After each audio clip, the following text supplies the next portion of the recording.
교회가 무엇입니까? 항상 우리는 교회가 무엇인지 물어보아야 됩니다. 우리는 교회의 일원입니다. 작은 교회든 큰 교회든 바로 가족이라는 것입니다. 우리는 하나님을 뭐라고 부릅니까? 아버지라고 부릅니다.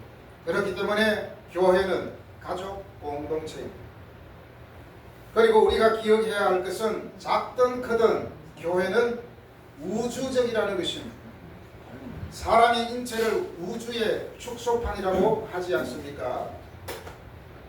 교회는 바로 예수님의 몸입니다. 우리는 그의 지체입니다. 인체가 우주의 축소판이라면 그리스도의 몸은 대우주적이라 할 수 있습니다. 그래서 우리 교회는 사람은 적지만 주님의 몸이기 때문에 세계적인 교회를 뛰어넘은 우주적 교회입니다. 믿습니까? 네.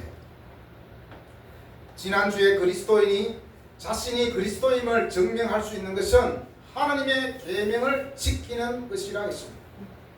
자주 제가 언급하는 것이지만 하나님의 말씀을 지킨다는 것은 하나님의 말씀을 누가 훔쳐갈까봐 자물쇠를 잠그고 총 들고 보초 서는 것이 아니라는 것입니다. 아주 튼튼한 금고를 사서 숨겨두는 것이 아닙니다. 그러면 무엇입니까? 바로 하나님의 말씀에 순종하는 것이고 실천하는 것입니다. 이것이 하나님의 말씀을 지키는 것입니다. 축구에서 최고의 수비는 무엇입니까? 축구에서 최고의 수비는 바로 공격입니다. 이것처럼 하나님의 말씀을 가장 잘 지키는 방법도 공격이 아닌 바로 실천에 있다는 것을 기억하시길 바랍니다. 그렇다면 하나님께서 주신 많은 계명들이 있는데 그 중에서 대표적으로 우리가 잘 아는 10계명이 있습니다. 이 10계명을 압축해서 줄이면 하나님 사랑, 이웃 사랑입니다.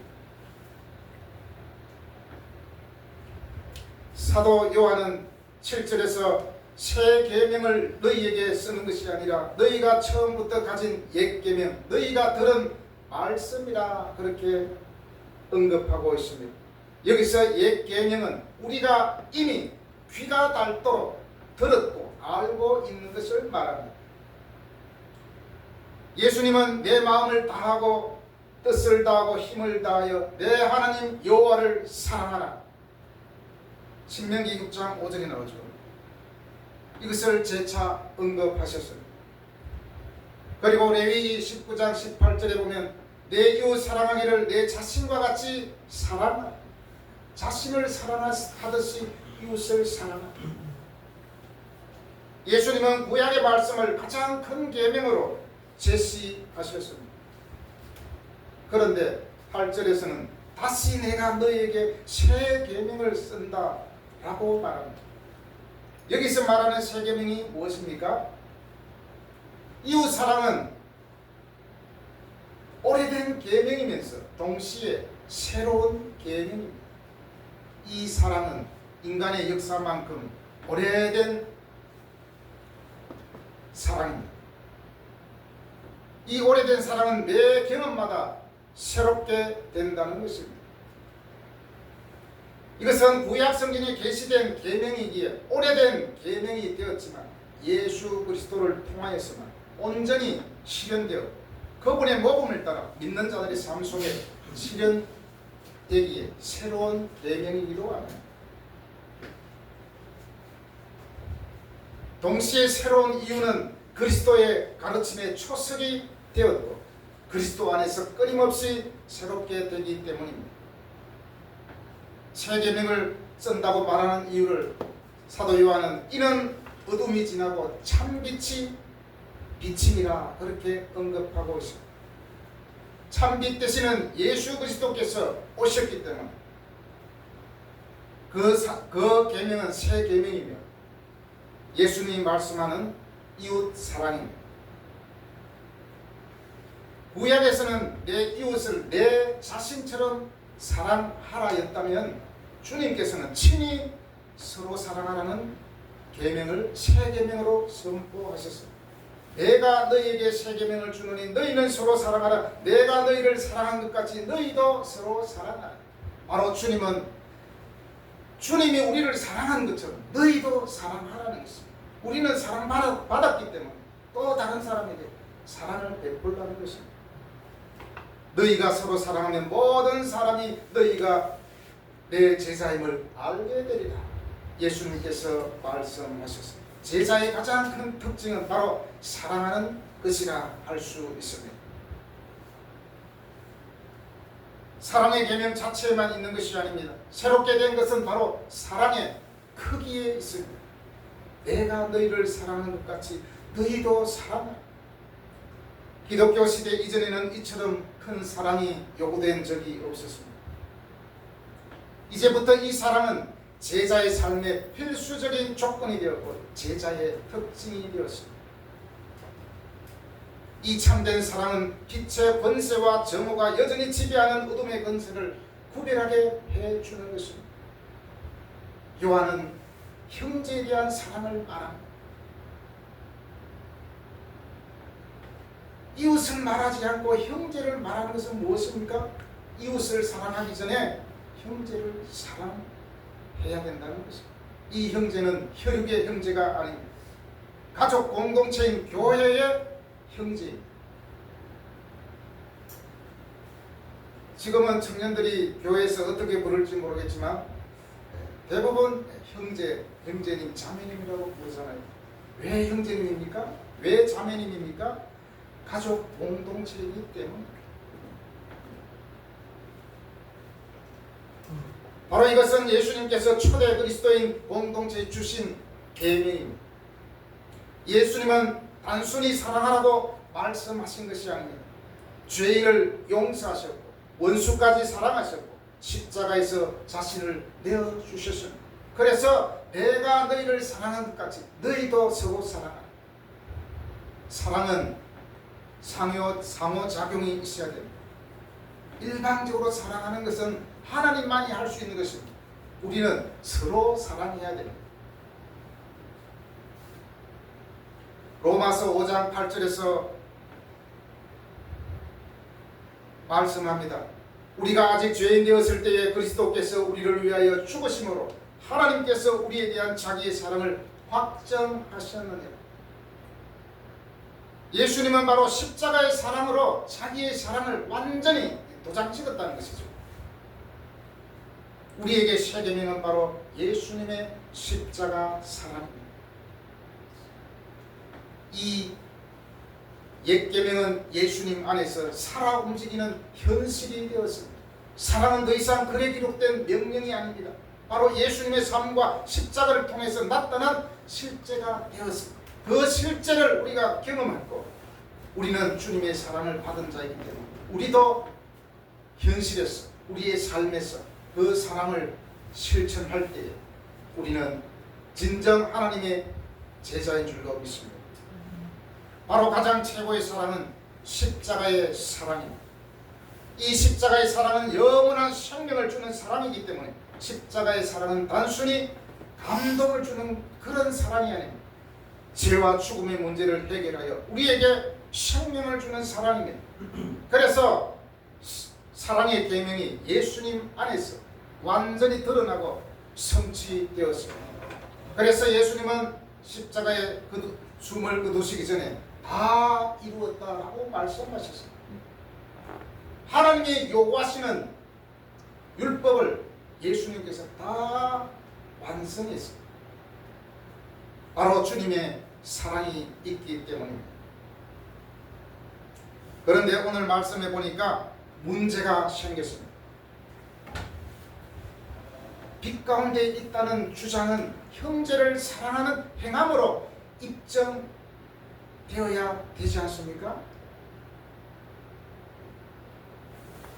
형제를 미워하는 자는 빛 가운데 있다고 주장하더라도 그의 행함이 그가 지금까지 어둠에 있음을 증명한다고 2장 9절에서 말씀하고 있습니다. 빛 가운데 있다 하면서 그 형제를 미워하는 자는 지금까지 어둠에 있는 자요. 빛 가운데 있다 라고 하는 것은 무엇입니까? 주장하는 것입니다. 야, 나는 빛 가운데 있어. 주장을 해. 그런데 주장을 하면서 다른 것이 없다면 그 주장은 헛것이 되는 거죠.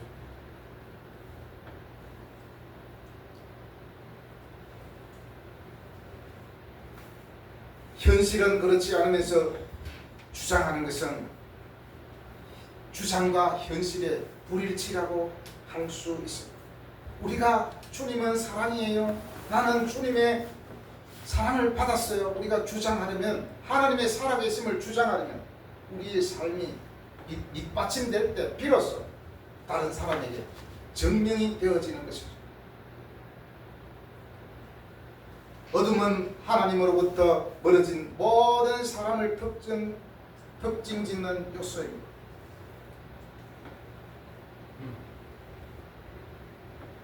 사도가 빛과 어둠, 옳고 그름, 진리와 오리를 대조할 때 이 경우나 다른 어떤 경우나 중간지대를 두지 않는다는 것입니다. 세상에서는 정치적 성향을 구분할 때 중도가 있습니다. 그러나 성경에는 절대로 중도가 없습니다. 중립이 없다는 것입니다. 성경책이야말로 사실은 어떤 면에서 보면 흑과 백을 분명하게 하는 그런 책입니다. 하나님 편에 설 것이냐 세상 편에 설 것이냐, 절대로 성경은 회색이 없다는 것입니다. 하나님을 사랑하든지 세상을 사랑하든지 둘 중에 하나를 선택해야지. 세상도 사랑하고 하나님도 사랑하는 것은 하나님이 원하지 않는다는 것입니다. 여러분, 양다리를 걸치면 어떻게 됩니까? 그 간격이 계속해서 벌어지면 결국에는 다리가 찢어져요. 세상과 하나님을 서로 이렇게 양다리식으로 걸치게 되면 그것이 점점 더 간격이 멀어지면 잘못되어질 수도 있다는 것입니다. 사도 요한 당시에 어떤 사람들은 자신이 하나님을 알고 빛 가운데 있다고 주장하는 사람이 많았습니다. 그러나 요한은 단순한 주장만으로는 충분하지 않다고 말하고 있습니다. 만일 하나님을 안다고 하면서 형제를 미워한다면 그 사람은 실제로는 여전히 어두움 가운데 있다는 것입니다. 어두움은 빛의 반대, 빛은 하나님의 말씀입니다. 빛은 예수 그리스도입니다. 어둠에 있다는 것은 예수 그리스도 안에 있지 않다는 것입니다. 여기서 미움은 단순히 순간적인 감정만을 의미하지 않습니다. 계속적으로 마음속에 지속적으로 원망을 품는 것, 용서하지 않는 태도, 무관심과 냉대, 상대의 유익을 바라지 않는 마음 등을 포함합니다. 사실 순간적으로는 우리가 화도 낼 수 있고 미움이 살짝 생길 수 있지 않습니까? 그러나 그것이 지속적으로 가다 보면 결국에는 폭발하고 문제가 생기겠죠. 요한은 사랑하지 않는 태도 그 자체가 바로 어둠의 증거라고 말하고 있습니다. 어떤 사람이 밤길을 걸어가면서 큰 등불을 들고 있었습니다. 그는 사람들에게 말했습니다. 보시오, 나는 빛 가운데 걷고 있어요. 그런데 길을 가다가 어떤 넘어진 노인을 보았습니다. 노인은 그 사람에게 도움을 요청했지만 그는 모른 척하고 지나가 버렸습니다.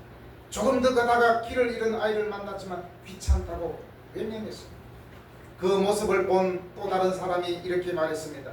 당신은 손에 등불은 들고 있지만 빛 가운데 걷는 사람은 아닙니다. 빛은 당신 손에만 있고 마음에는 없군요. 등불을 들고 있다는 사실보다 더 중요한 것, 그것은 바로 빛의 성품을 따라 사는 것입니다.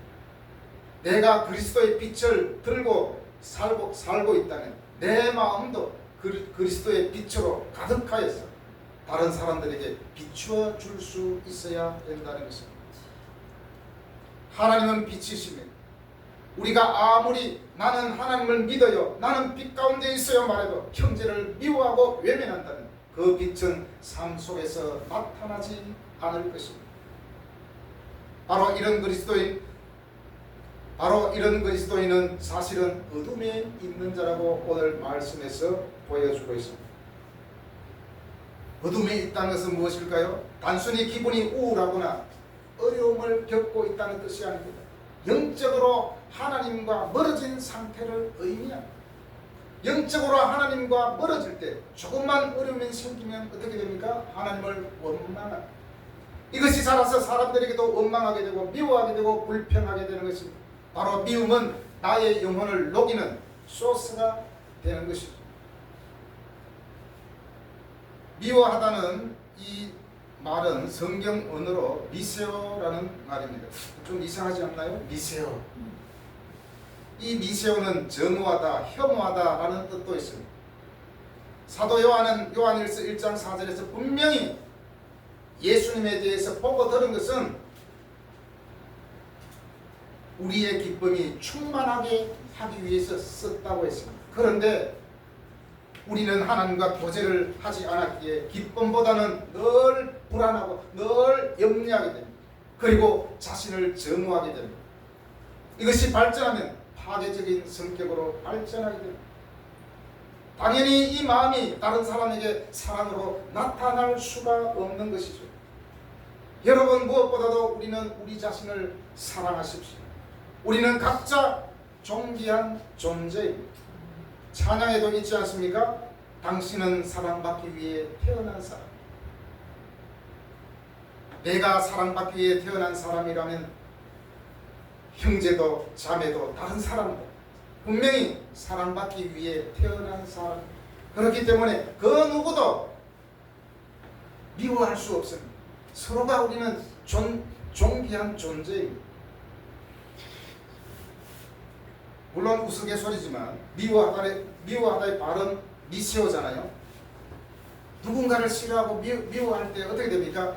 밀어내잖아요. 밀어내.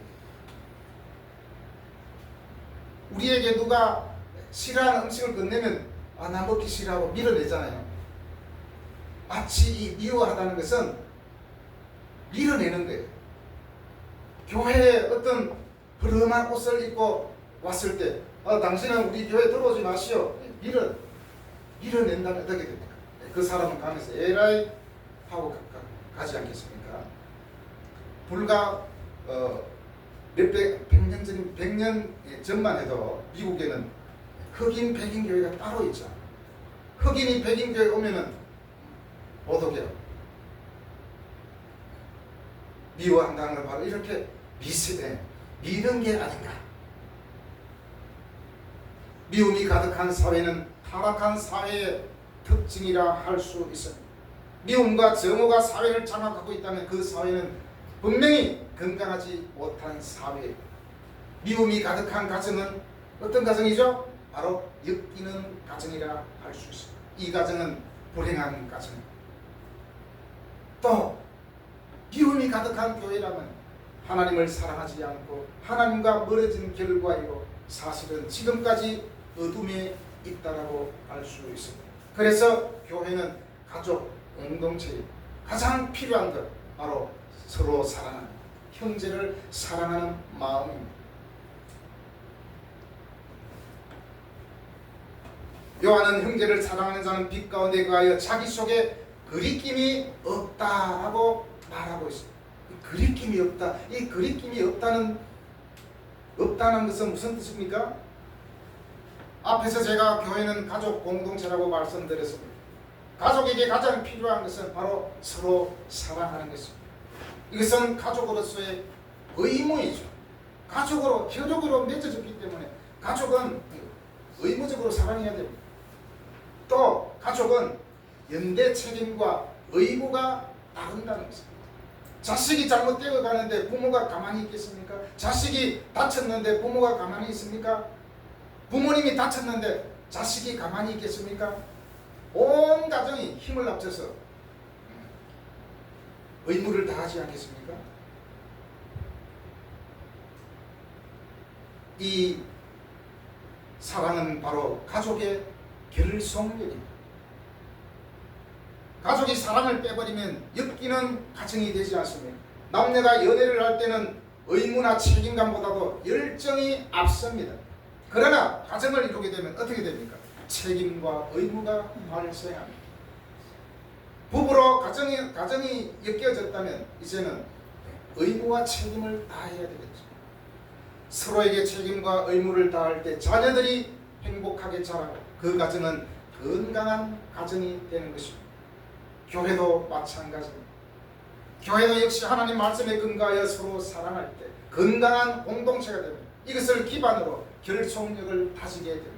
그리고 하나님 나라의 복음을 다른 이웃에게 전할 수 있는 원동력이 되겠죠. 10절에서 사랑하는 자는 자기 속에 거리낌이 없다고 하는데, 거리낌이 없다는 것은 원어에서 찾아보니까 걸림돌이라는 것입니다. 걸림돌은 넘어지게 하는 원인입니다.